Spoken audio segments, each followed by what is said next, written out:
Microsoft's upcoming 2026 licensing overhaul is a structural commercial reset of how enterprises pay for productivity software.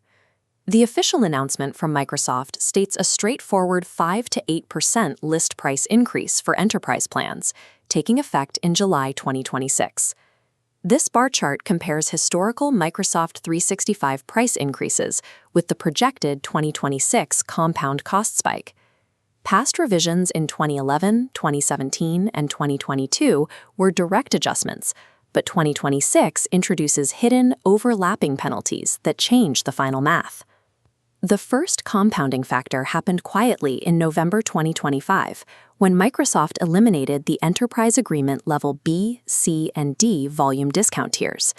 Because large enterprises rely on those specific volume tiers to offset cost increases, the loss of those discounts creates an unforecasted 15 to 23% effective annual cost uplift.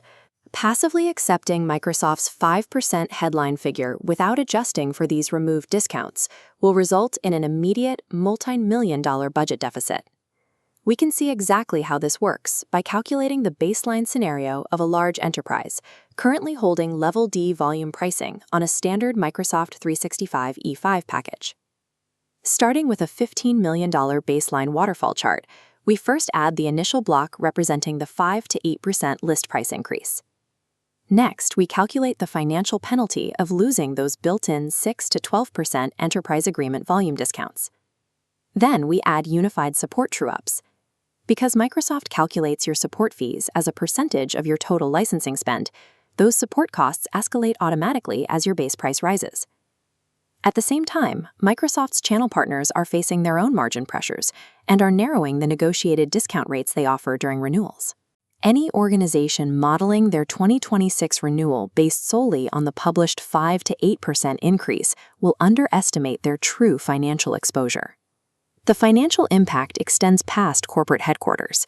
In fact, some of the largest pricing changes directly target frontline worker licenses. This comparison table tracks the exact percentage jumps across the Microsoft portfolio. While the E5 tier sees a 5% bump, the frontline F1 SKU jumps 33%, and the F3 suite rises 25%. Industries with massive physical footprints, manufacturing, healthcare, logistics, and retail, will absorb the highest financial impact from these specific SKU increases. For years, it was convenient for these companies to maintain individual user licenses for thousands of warehouse or retail workers.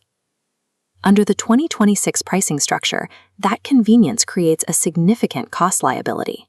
Retaining individual user profiles for frontline teams now results in unsustainable cost pressure. Procurement leaders will need to transition these populations to shared, device-based licensing to protect their margins.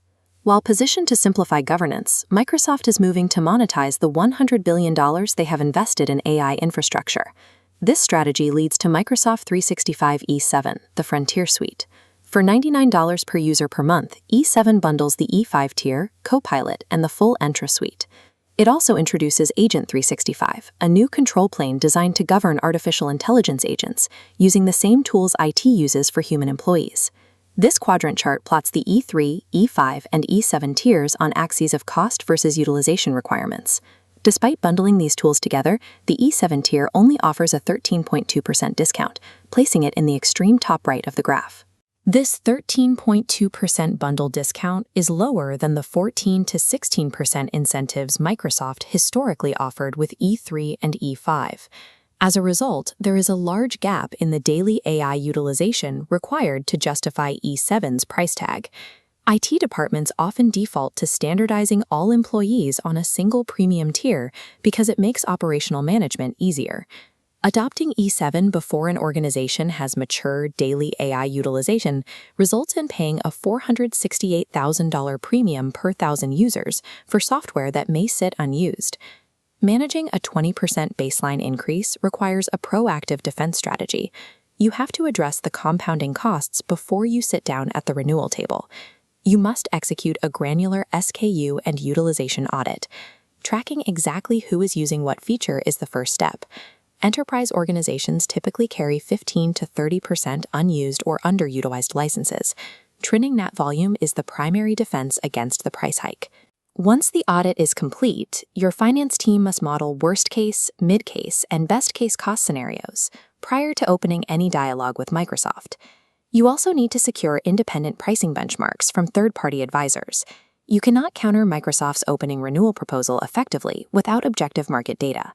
Finally, securing better terms requires moving beyond standard procurement channels to leverage executive C-suite authority directly with Microsoft's senior commercial leaders.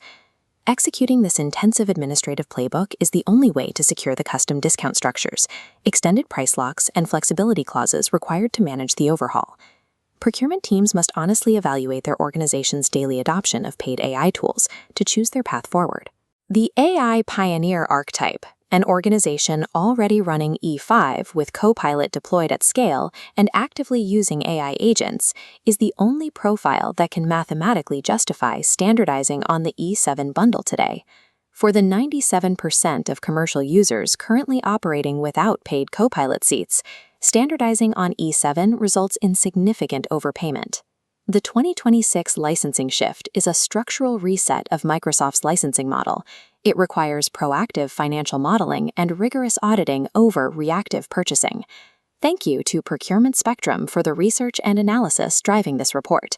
To read the full breakdown and access the complete negotiation frameworks, click the link on screen now.